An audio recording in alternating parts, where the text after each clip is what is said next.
Hello folks, my name is Jim Worthen. The show is Worthen One-on-One. We're here every week, Monday at 2 o'clock, Wednesday at 5 o'clock, and Friday at 7 o'clock on Channel 17 local Cox Cable. But that's just our base platform. I shouldn't say just, that's where we produce and everything. But we're also going out and it'll be about by the weekend on TV Santa Barbara, TVSB's website.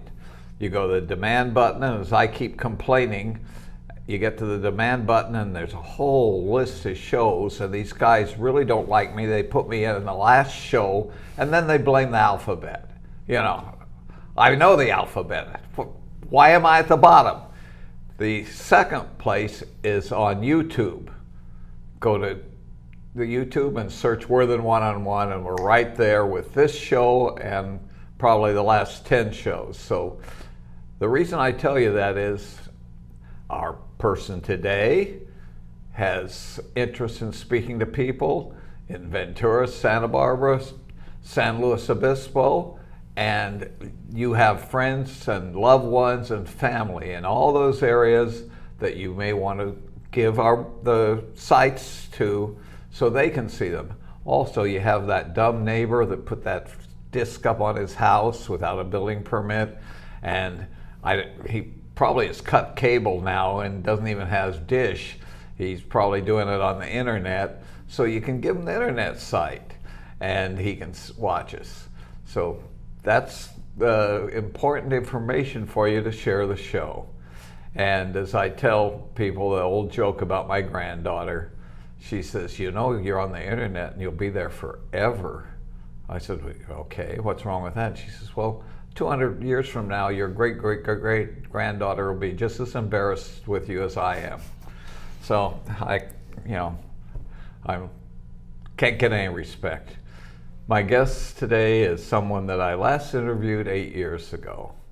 In all my hundreds of interviews, they keep coming back at an appropriate time. And my guest today is Dr. Brad Allen. He's now you're a neurosurgeon? No.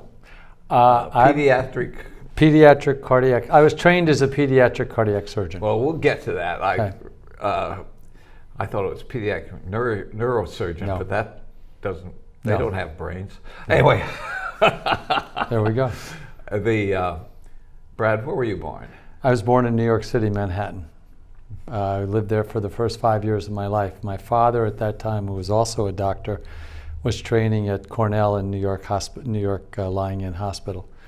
We moved from there to, my father then went to the service. We were in Colorado for about 2 years. Then up to San Francisco for 2 years, and then back to New Jersey. What service? He was in the Army. He's an obstetrician gynecologist, and went in for 2 years to do that. That was back when it was sort of mandatory to do time in the military. Boy, my mind. Letterman in San Francisco? What's the hospital? No. We were in Colorado Springs when he was in the Army. San Francisco, he was part of Stanford. Oh, okay, because I had an uncle who was in the Navy and worked at Letterman. Oh no. When we went to San Francisco, he went to practice. He was in his own practice and worked at Stanford, and then also his private practice. And then we moved back to Jersey because both my grandparents were there. So you went to elementary school starting in Colorado? I went to elementary school, starting in San Francisco. I was in kindergarten in Colorado, and then started elementary school in San Francisco. And then from there... What elementary school? Well, it was actually outside of San Francisco. Okay. We were out in Palo Alto. Because I was going to El Portal in San Francisco. We were out in Palo Alto. When I say San Francisco, I shouldn't have said that. Yeah. We were in the Bay Area. Yes. So elementary, where did you go to high school? Then we moved back to New Jersey, which is where I grew up the rest of my life. And we went to a little town called Woodcliff Lake, which is where I finished grammar school, and then I went to a school called Pascack Hills High School, which is in the northern part of Jersey. We were very close very close to the New York State border, and about 25 minutes from the George Washington Bridge. Now, your dad was a doctor. What did your mom do? Well, my dad was a doctor. My mother had to sort of give up her career because we had 5 kids, but she worked for a while. My mother supported my father while he was in medical school and first training. She was in the entertainment and TV field. She used to work for ABC. She used to do programming there. She did commercials there. In New York? In New York.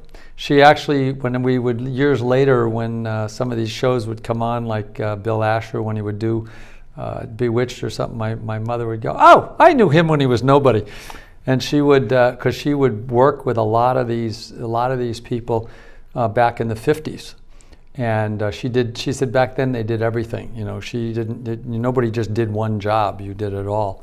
And then as my brother was born and my sister was born, she sort of had to cut back, and then she started writing for Good Housekeeping, and because she was also a very talented writer. And eventually, when my father finished and with all the things with 3 kids, she just retired.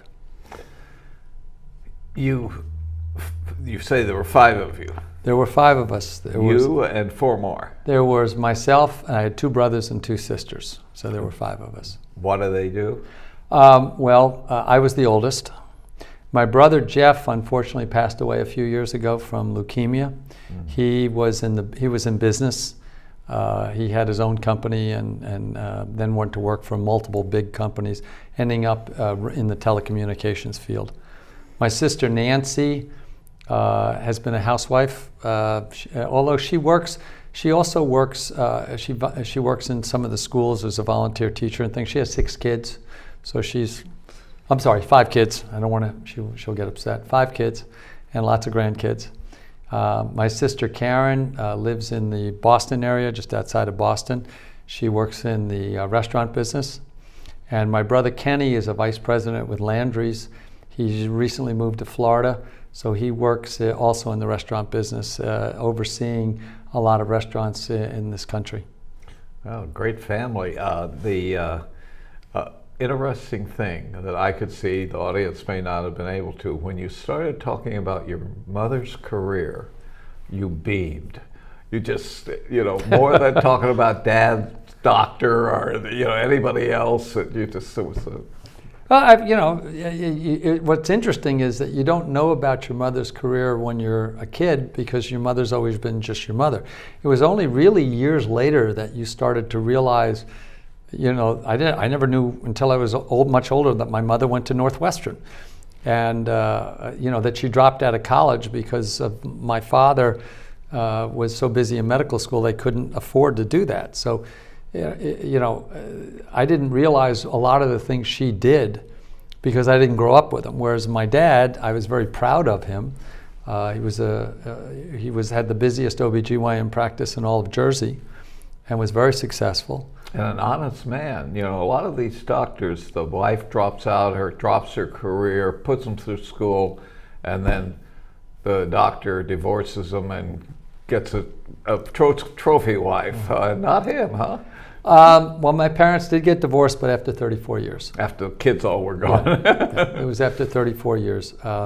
So they eventually did, but no, they were together for most of their adult life. Yeah. So we got you through high school. Yeah. Did we talk about where you went to college? No. No. I went to Lafayette College, which is in Easton, Pennsylvania, which is about 60 miles north of Philadelphia, and I studied. It's more of a liberal arts. I changed majors several times. I started out as a physics major, changed to a chemistry major, and ended up a biology major. Had you set your goal on becoming a doctor, or were you just? I knew that's seeing if you could no. I had known. I was the only one in the family that was interested in medicine, but I had known since I was a lot younger that I really wanted to be a doctor. So I was going to college, knowing that my goal was to become a doctor and to go to medical school. By the way, that was a bad joke that had nothing to do with you, but the chemistry majors, bomb makers come out of that group. Yeah. Well, yeah, I liked all of them. I mean, I started in physics. I don't know why I ended up changing. I can't remember. I just I enjoyed certain things came easy to me, and you know, math was always very easy to me. Did you go right through 4 years? And I went 4 years of college at Lafayette, and then I did a year graduate work actually in chemistry at Columbia, and then went to medical school. So you didn't go on a 2-year hiatus No. through Europe or Asia? That was always, my little brother did that because he'd heard me talk about it all my life, about when I finish college, before I go to do anything else, I'm going to take a year off and travel. Of course, I never did, but my little brother did that when he took one of those round the world tickets and spent 9 months before he ran out of money. He had saved a lot then.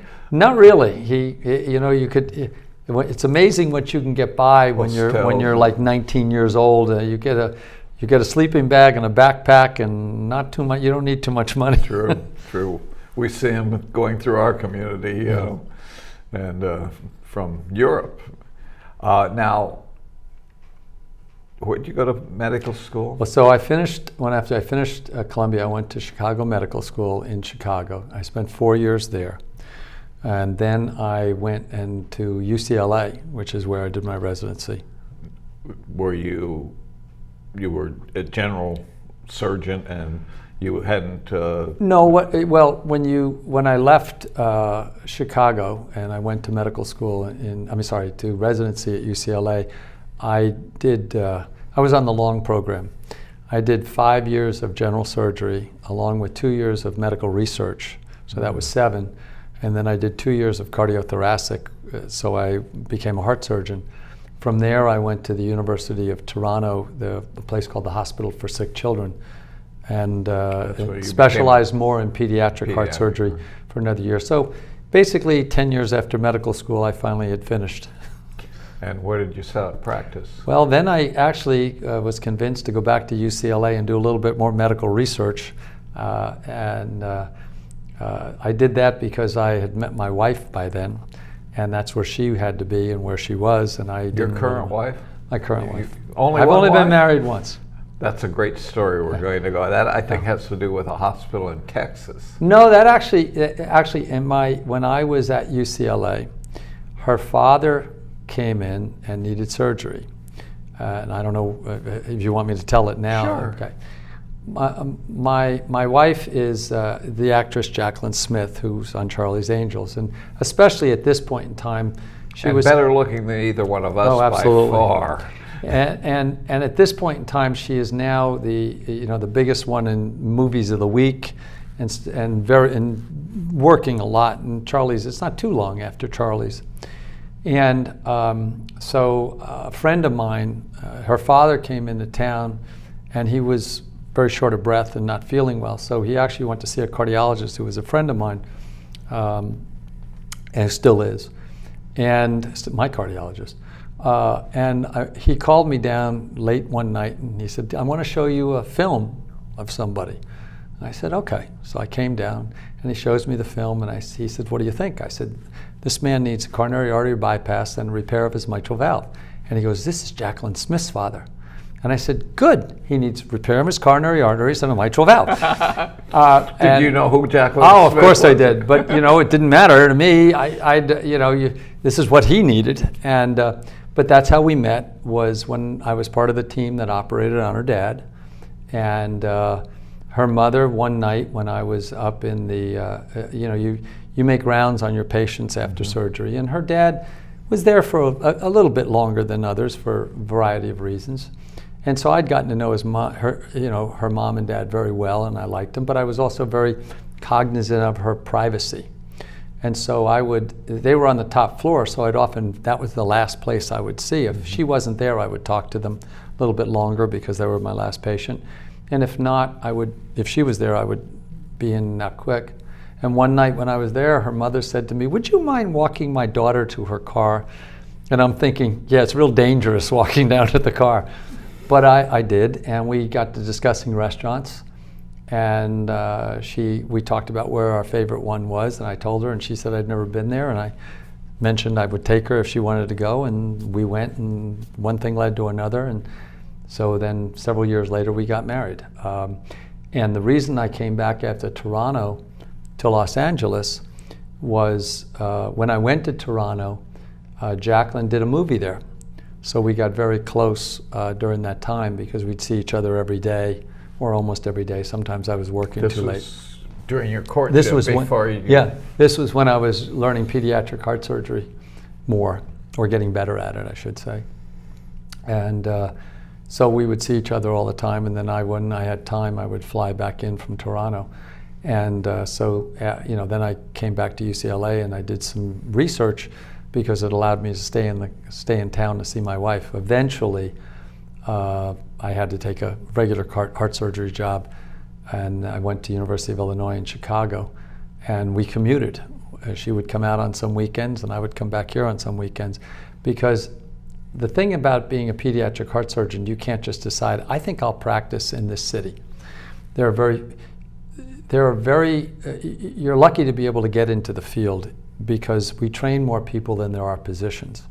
And there's only so many kids, thankfully, that need open heart surgery. And so I was lucky enough to be one of the people at least that got to do it, and I got to do it in a very big city, Chicago. I was there for a number of years, and then eventually Jacqueline's from Houston, and her mother lived down there. So I took a job at the University of Texas, where I was the chief of pediatric cardiac surgery and the surgical director of the Children's Heart Institute. You see, folks, there was a Texas tie. Yes, I was just out of line. Absolutely. Jacqueline grew up there, and her mother was there, so I took the job there because I was hoping that now we wouldn't have to commute, that she could live there. And she did spend a lot more time in Houston because her mother was there. Unfortunately, her mother passed away after I had been there for about 6 years or 7 years, and it was not a place Jacqueline wanted. She was very close to her mother. She would call her sometimes 3 or 4 times a day as an adult, all the time. That's and wonderful. she still cried. Like, for years, we couldn't even connect on a flight in Houston because she couldn't land there. It was just too emotional.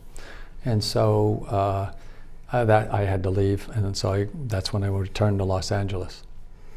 So that would bring you up to about 10 years ago? That was about 2008, 2009, and I took a research, and UCLA offered me a research position again because they didn't need. When you talk about research, what were you researching?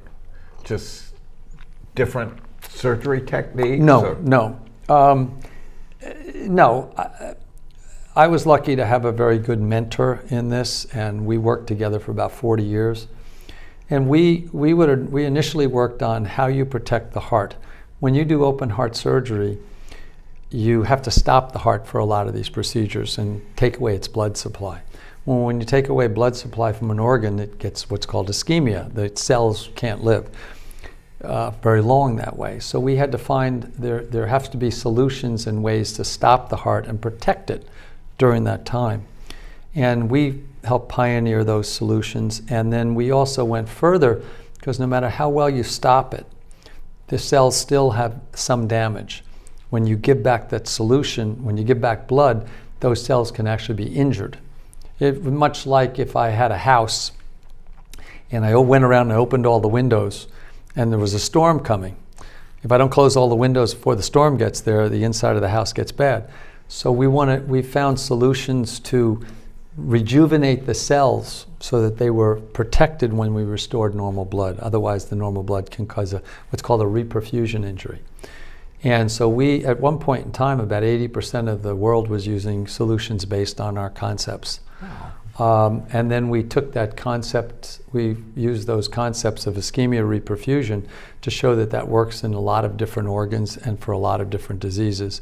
The last set of studies that we did we were trying to look at either total body ischemia, what happens when somebody has a heart attack and falls down and their entire body doesn't get it, or the brain. And we were actually able in experimental animals to have the brain not have blood supply for 30 minutes. And they always taught us in medical school that 4 minutes and the brain's dying. But if we restored the blood or the solution correctly, the animals would get up and be completely normal. So we were able to try to use what we learned, and those are the types of things we did. We looked at that. Was that able to be some of that? Some of that's used in certain different organ transplants and things. It's still it's still used in some places, and I wish we could continue it, because it really would, I think, could change the way we treat heart attacks and strokes and maybe sudden death. I've dealt with patents with doctors, not of medicine, but technical in USC, and I found out that they don't own, even if they created it, they don't own it. The institution. The institution, does. Yeah, that's very true. That's very true. If the institution is paying your salary and supporting you, they feel they own a big percentage of whatever you do. Most of what we did were solutions and a complex technical. A lot of it wasn't patentable. They were new techniques. As a matter of fact, a lot of the solutions that we used were used clinically in open heart surgery. We wanted to try to get that used in some other diseases, and I'm still fighting for that. I wrote an article not too long ago for a medical journal about using it still to try to get better heart protection.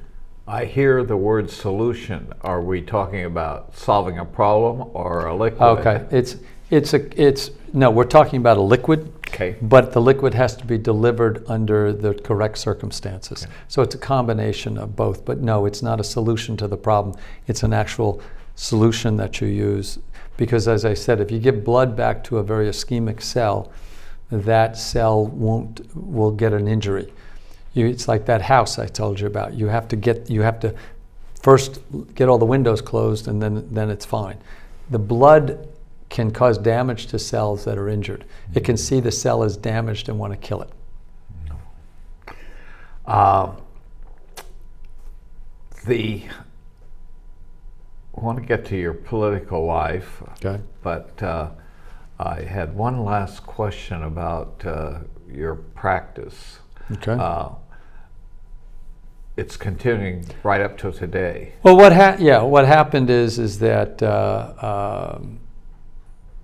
we eventually ran out of grant money, and my mentor has since passed away. Well, I shouldn't say my colleague more than that. When you work with somebody for 40 years and you're at other institutions and still working together, they're not. I have the utmost respect for him, but we really became colleagues, obviously, working together for 40 years. And I sort of missed clinical. And as I said, you can't just go back. You can't just do pediatric heart surgery wherever you want to do.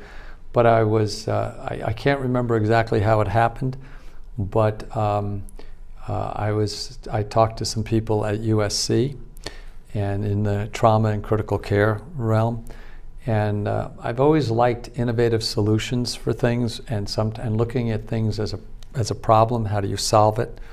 And also trying to think outside the box. And they were all trauma surgeons and critical care surgeons, and there's a thing called ECMO, which some people may have heard of now with COVID. ECMO is a heart-lung machine. And it made sense to me that the trauma surgeons don't use that. And yet a lot of these trauma patients come in with problems.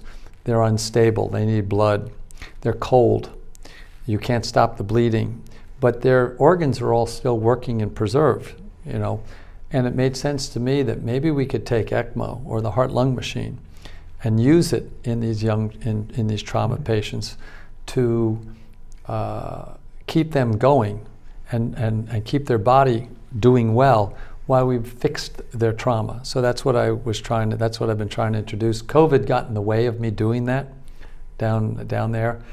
And also a lot of the people develop lung problems after these horrific injuries, and that was another thing I wanted to introduce into them, was this idea of maybe we can change trauma.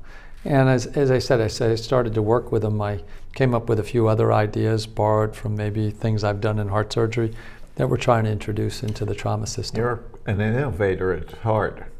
Yeah, I think that if you learn in research, you learn how to look at the problem and analyze it and come up with a solution, because that's what it's all about.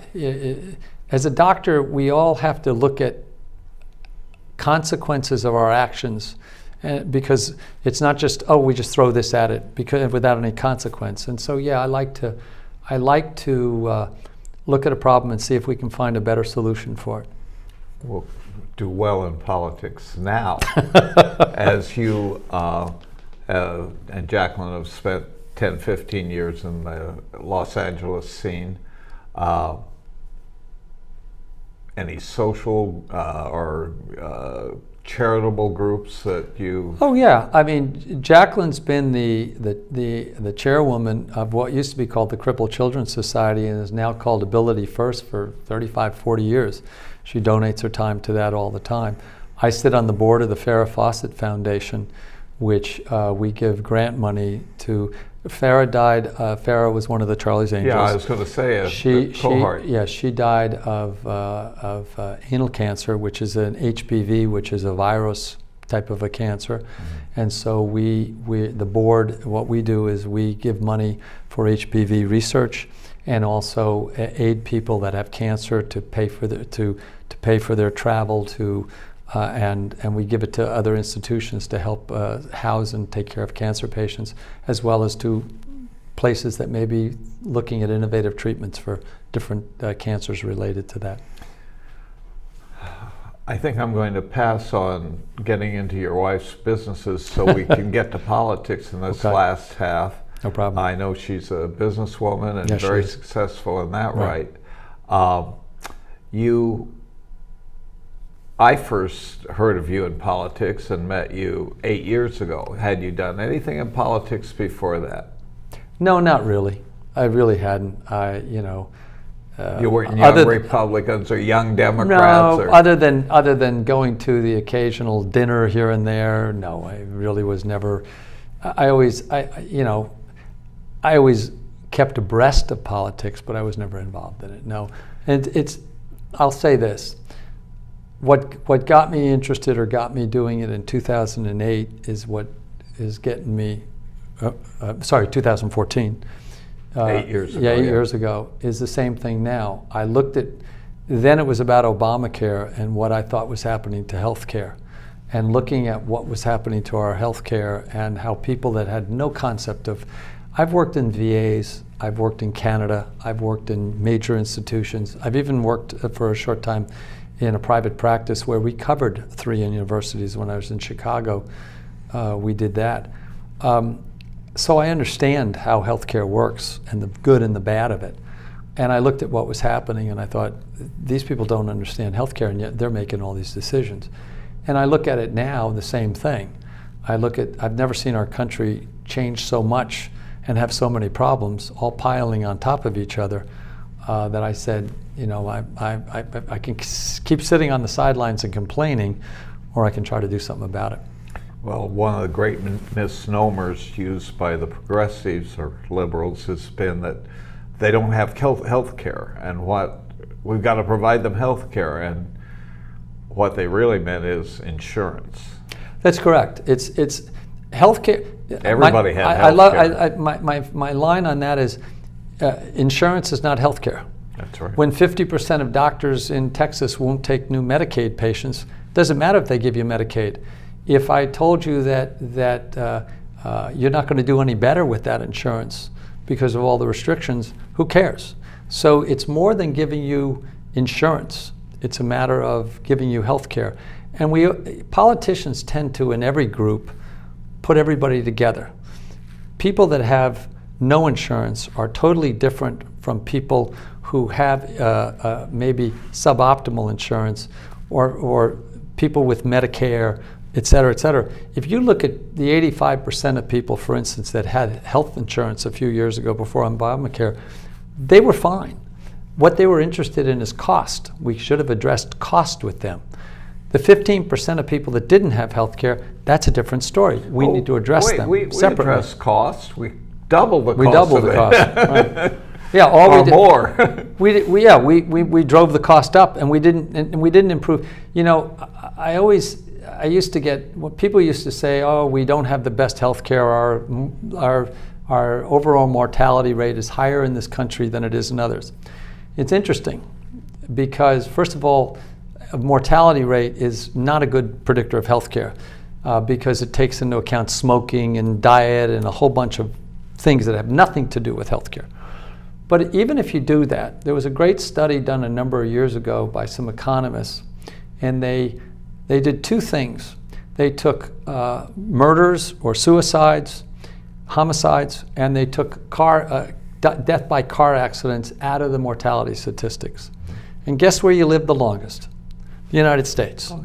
It's just that they don't have that many many car accidents to kill people in Sweden.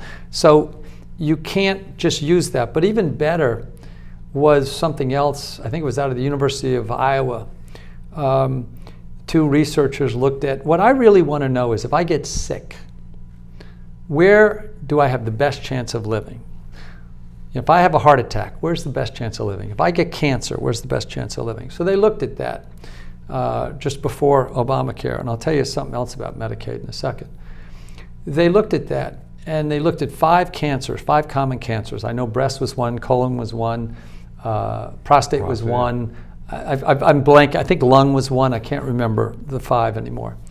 But they looked at them. In every single case, for every single cancer, you lived the longest. You had the best 5-year survival in the United States. So our health care may be too expensive, and we may need to help. And by the way, that's with the 15% of people not having health insurance. So it wasn't Canada or no. Cuba or no. The point is that I'm not saying health care doesn't need to be improved or doesn't need some fixes. It does. But you can't lump everybody together and then try to fix it that way. And why upend what I think is the best healthcare system in the world? If there's 85% of people that have good health care and have insurance, fine, we adjust costs with them. We address the 15% of people that don't. I love it when they say pre-existing conditions. Most people who have pre-existing conditions have health care because they work for a big company. It's the people that are individuals that don't. And those people are more like 1 to 2 million people, and we can address that. There are ways of fixing the individual groups, which is what we should have done instead of revising the entire healthcare industry and driving costs up and up and up. And I'm really afraid of where medicine is going these days. You go down to Los Angeles, you have more and more concierge doctors, people that won't even see you if you have, unless they don't even take insurance. And so now you're starting to see, years ago, if you wanted to get a great lawyer, you had to pay for him. But great doctors, we all took insurance. I'm starting to see more and more people break out of that. So you're going to end up with the same system. Do you not like the concierge system? I think you're starting. What's happening with what's happening in healthcare, and this is all being driven by the government. More, it's the first time we've had less people in private practice. It's under 50% now.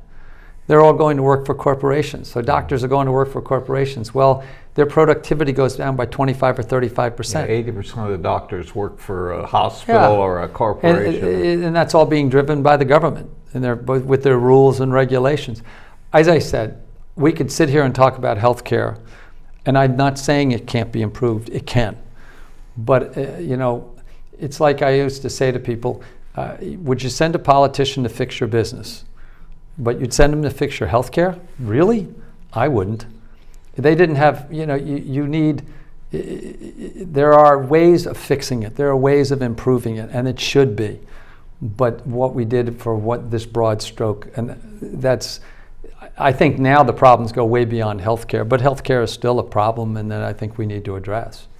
I was introduced to the concierge system. I didn't need it. I was old enough that I had all my Blue Cross, but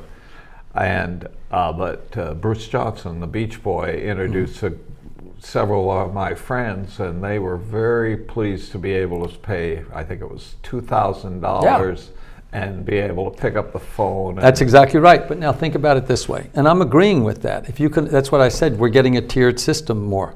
Yeah. So insurance is not meaning as much because we're getting a tiered system. You have to pay the $2,000 to get into that, and if you can't, then you go to the other person. Well, the concierge doctor doesn't have as many patients. No. So now when you have a doctor shortage, guess what? You have more of a doctor shortage. And now it's like the lawyer. To get the good lawyer, the really good lawyer, they don't take insurance. But now this is your health. So it's involving more and more people when this happens. I'm not putting it down in the sense that if, I'm not telling you the doctors are doing it because they it's free enterprise. But our healthcare system, the way we are changing it, I just am not happy with where it's going. Well, over the years, I've noticed doctors I know and businesses that are medical that well over 50% of the costs and time is in filling out government forms, insurance forms. Every doctor has 4 assistants, 3 of which are taking care of the. Yep. Is that accurate still? Oh no. When my father went into business and opened up his own office, he had 1 nurse. She did everything. Including the books. Because the books where you paid the doctor $25 or whatever when you went in there, and that was it. And you got major medical most of the time. So if you went to the hospital because you needed a big operation, you were covered. But insurance didn't cover the every doctor visit. And that because of that, the doctor didn't have to keep all these didn't have to do all this billing and didn't need all the back end. So the costs were less. When you put in all these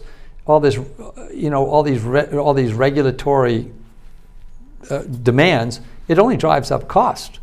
It doesn't drive them down. So, concierge, you still need insurance because you still need insurance when you go to your other doctor. You're paying on top of your insurance. Yeah. For the specialists. Correct. And you're still going to need it when you go somewhere major else. Medical. Yeah. There was before Obamacare, there was a move underfoot to do concierge, but in a much different way by some people, where you would pay much less, maybe $200 a year, and therefore you would get one yearly physical and 1 set of labs, and then they had a chart of how much you would pay, very much like the old system. I was going to say, but you can't do that anymore. Describing your father's practice sounded like a concierge today. Yeah, you can't do that. But these guys they wouldn't charge very much because of the fact that there was no billing. Yeah. But now now concierge works differently because costs and everything have gone up. We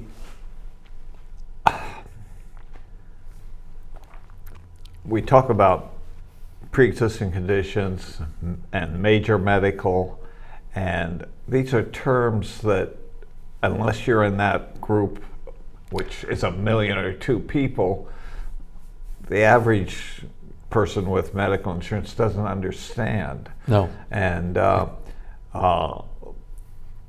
I would think that almost everybody has a pre-existing condition. It's called life, but I think it's more specific. And yeah, I mean, yes. Now we're getting into a long healthcare decision, and all I'm saying is that there are, if we want to talk about what changes I would make with healthcare, that's a different discussion, and we can do that. All I'm saying is that, as with any problem or most problems, the answer is not a one-size-fits-all. The answer is you analyze the problem. Usually you'll find different groups, and you have to solve the problems for each group. And they didn't. They lumped it all together. And then, as they do to small businesses, they put a whole bunch of regulations in to healthcare, which then drove the average doctor out of the private practice business and into a hospital. Yeah, we're going to need to do a show strictly on this. We're going to need to move ahead on what happened 8 years ago and now. But as we were talking, it struck me that I want to ask you about the new capitalist areas of medicine that are kind of outside the insurance system, mainly You pay for surgery to the eyes, and the doctors who will come to your house, and it's completely that's going one step further than the concierge. But it's once again, it's just creating. It's what I said. You're getting to where you're getting tiered health again, and I don't think, and you're increased. To me, the doctor shortage is going to only get bigger. I was going to say, if a doctor's comfortable getting $1,000 a month from 200 patients and not having much of an overhead, that's right. He's going to leave working for corporate. Well, it's not only that. When if I'm going to your house, one of the downsides to that is I can't see as many patients. So if I need to make the same amount of money, and then I have to charge more.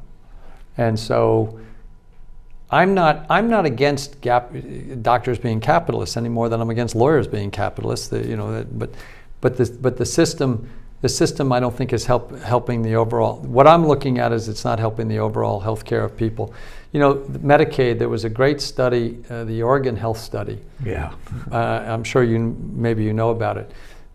Somebody had a great idea in Oregon a number of years ago, before Obamacare. They said, we have all this extra money, we can give 12,500 people approximately Medicaid, and we'll show everybody how much better they do.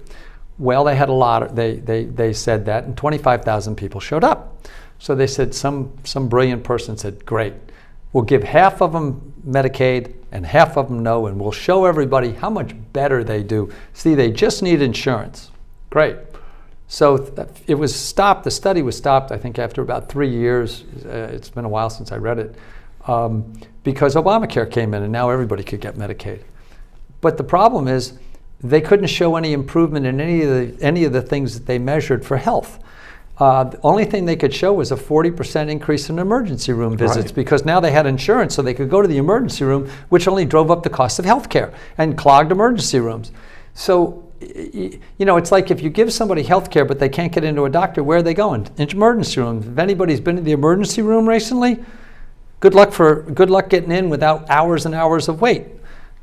And that's because we have a doctor shortage, and that's because they think, well, I have, and then they can't get follow-up after they go to the emergency room, so they end up right back there.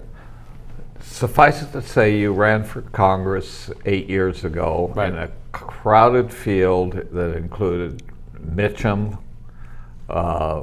Fareed, and who was the guy that I keep forgetting? Chris Mitchum. Justin Fareed, Francisco. Francisco, yeah. And some others. And you came in the middle of the field. Right. And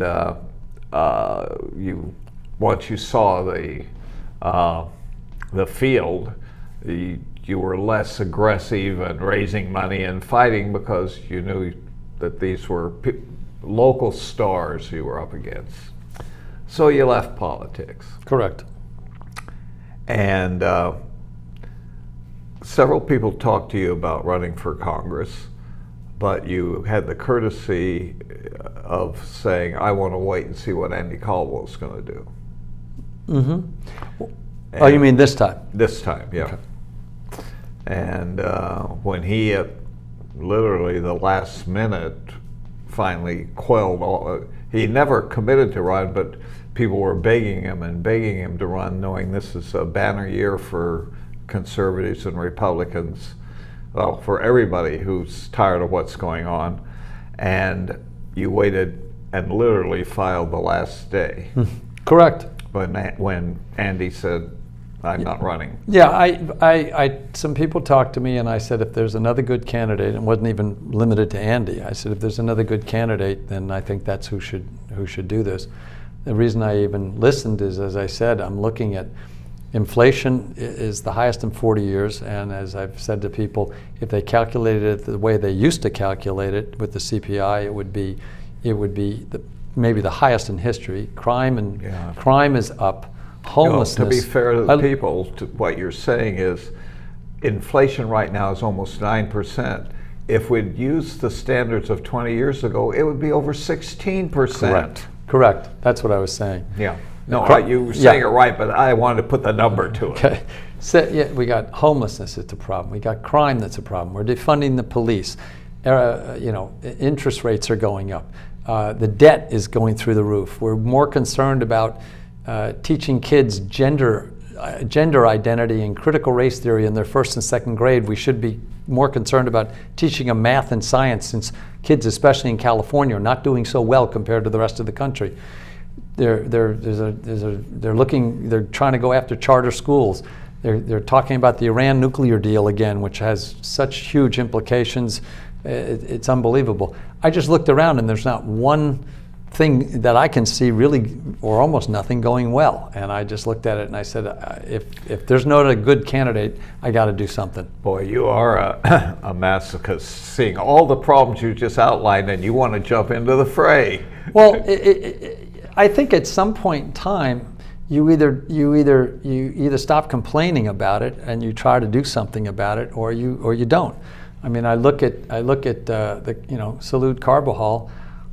He might as well represent San Francisco, since he's voted 100% of the time with Nancy Pelosi. Oh, wait a second. He brings home parks in Grover Beach money and money for the hospice group and great causes. I love the way politicians do this. They bring home money and they love to tell you how great it is. Oh, we brought home all this money, as though it's free. And you look at it and you go, oh, isn't that great? He's really doing a good job. He's bringing money back to us. Let me explain that to you. Let's say that you, just out of curiosity, let's say you have a great salary. You're making $350,000 a year in whatever you're doing. Really good salary. You're doing great. But your household is spending $450,000 a year. And you've been spending it so much on your credit card, you now owe $3 million in debt. Well, that's basically what the government is. The government has just done exactly that. They have taken, they're taking in $3.5 trillion, just to add some zeros, but they're spending $4.5 trillion. And now their debt is their debt's over $30 trillion. Yeah. So they're bringing home all this quote-unquote free stuff like it's free. It's not. It's on a credit card. So who do you think is going to end up paying the credit card? Eventually you are, and eventually your kids are. I mean, if you were doing that in your house and you built up all this debt, you'd probably say, hey, we need to stop spending so much.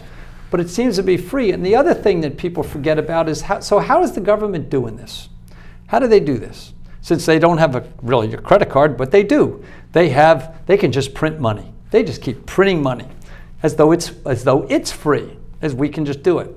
My analogy to that is, if I took $5 trillion, the last bill where they printed $5 trillion up, if I took $5 trillion in diamonds and I put them out on the open market, what would happen to the price of diamonds? Whoop! I'm a buyer. They'd go way down. Your diamond would not be worth very much. Well, guess what happens when they put $5 trillion of new money into circulation? Your dollar's not worth as much. Well, that's partly why we have such bad inflation. Dollars are not worth what they used to because now we got so many of them. They're ubiquitous. And so it's not free. You're going to pay for it. The debt goes up. You're going to pay for it in inflation. You're going to pay for it in hidden taxes. But Salud's not going to tell you that. He's just going to tell you, oh, good, I'm giving you more free stuff. But you're going to pay for it, and you are paying for it in your taxes and in your inflation, even if you don't think so. I thought of the term, one of the 10 things years ago when we began to reform Congress, when Newt Gingrich became Speaker, and it was that no more earmarks. Right. And that's what, every time the Democrats come in, and some Republicans, they began to do earmarks. And everybody that remembers earmarks remembers the bridge to nowhere in Alaska. So these are really what Salud's doing. He's doing these corrupt earmarks and claiming victory, and you're just pointing out the money's going to be spent on, and it's going to cause our wages to be worth less, our taxes to be more, and inflation to be more. The money has to come from somewhere, and I love it how they always keep saying, oh, the rich are going to pay for it. They're going to pay their fair share. And as I've said to people before, I love the word fair, because politicians love to point that out. I mean, who's not for fair share? Who's not for fair land use? Who's not for fair housing? But you know, as a doctor, you can't say that. I can't say, well, if you have surgery tomorrow, you'll have a fair chance of doing well. You want to know, what does that mean? But politicians don't like to describe that. They like to just say fair, because then it sounds so much better. We'll get the rich to pay their fair share, and it'll pay. And that never happens. The taxes always get down one way or another to the middle class and to most people, because that's where the money is. You've added a new lexicon to the conservative, clear-thinking person. We used to tease that you get in an argument or a debate with the left, and it's feeling. Nothing behind it, but we feel we should do this. Mm-hmm. Now you're adding feel, and it's going to be fair. Oh, everything. Oh, the politicians love to use the word fair, because who's not for fair? I mean, who would be against, you know, fair use of land, fair housing, pay your fair share? But you got to define these things, but they don't want to, because then they can get themselves in trouble. You love to quote Martin Luther King, who was for equality, and then think about what the new liberal term equity is. The problem, and of course, salutes for equity. And the problem look, I'm a believer, and I'm a believer in what Martin Luther King said. I want to be judged by the content of my character, not the color of my skin. And I think that's how people should be looked at. People don't realize that equity is bad for the person often they're trying to help. For instance, okay, so if I'm for equity, and I'm just going to put that people means there. Everybody, I have to have 13% of heart surgeons need to be people of black, and however many people need to be Hispanic. Well, that means a lot of people that are going to be heart surgeons may not be the best heart surgeon, which does two things. First of all, it makes me, when somebody walks in, it makes me wonder, do I really want that doctor to operate on me? Maybe they got into medical school because we needed equity and they're not that good. And it also hurts the person like Ben Carson, who's a great neurosurgeon, he just happens to be black. It diminishes them, because they have to go through people having to think of them, were they really that good? Did they get in because of other reasons? And by pushing, look, I think education is the civil rights issue of our time. I really do. And I think we need to do our best to educate as many children as well as we can. But that's got to start young. When we take a child who is finishing high school and put them in a school that they're not going to do well in, first of all, the dropout rate is high. We haven't helped them. They're going to often study things that they're not interested in, because they're not going to do well enough to do it. And as I said, if they graduate and they are not that good, do you really want them to be your accountant? Do you really want them to be your lawyer? Do you really want them to be your doctor? It's not fair to anybody to do that. I think if we want to address this, we address it with the schooling of the young. I've often used the thing of equity, and I think I may have said this to you in the past. If you look at equity and you say 13% of the population is black and 76% is white, well, that means our basketball team should be 76% white and 13% black. And as soon as I say that, you'd say, well, no, that would be horrible. Our team wouldn't win. Well, what do you think is going to happen when you introduce equity into medicine or into your business or into other things? You think suddenly that's fair? You're making, to me, equity is racist. It's the most racist thing I've ever heard. You are judging people on their skin color. And as I said, I believe in Martin Luther King. You shouldn't judge people on their skin color. We should make it so that people have equal opportunity. And you should give them all equal opportunity. People need to have that. And we need to help education, because that's the most important thing we can do for our kids. But forcing the issue by race, I think is one of the worst things that we can do. So in education, you would be for making kids read, write, and do arithmetic?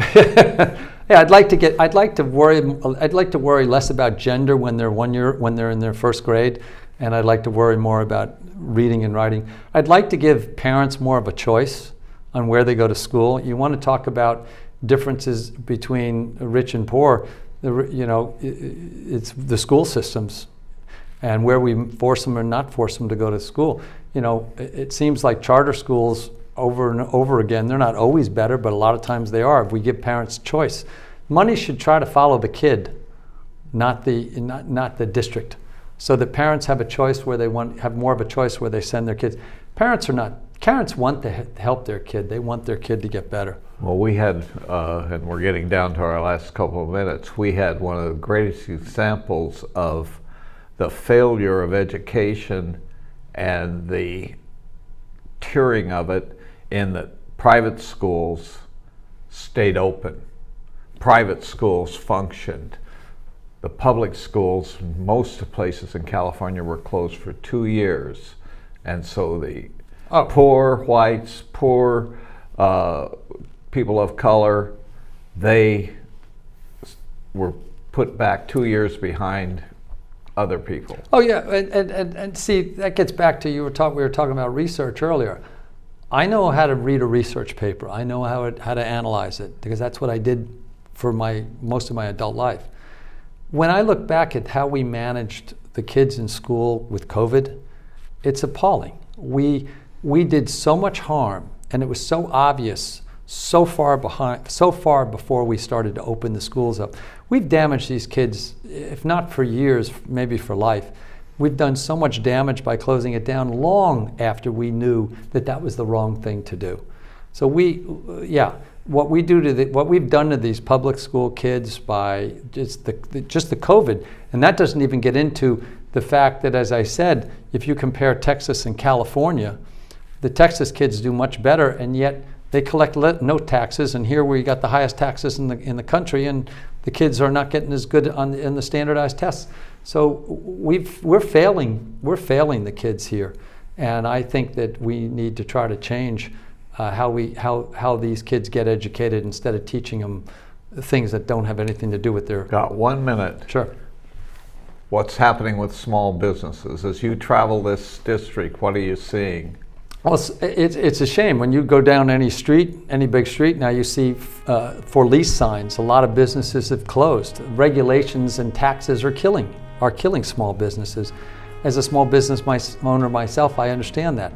The Biden administration with the Democrats have the largest amount of they put into in the first year about $201 billion in new regulations and 130 hours, which beats the last two administrations hands down. So they keep putting them in. You're great. You'll be back. Thank you. And we may even have to specialize on shows, talk about medicine and talk about politics. And you're a beautiful wife who was more than a Charlie's Angel. Thank you.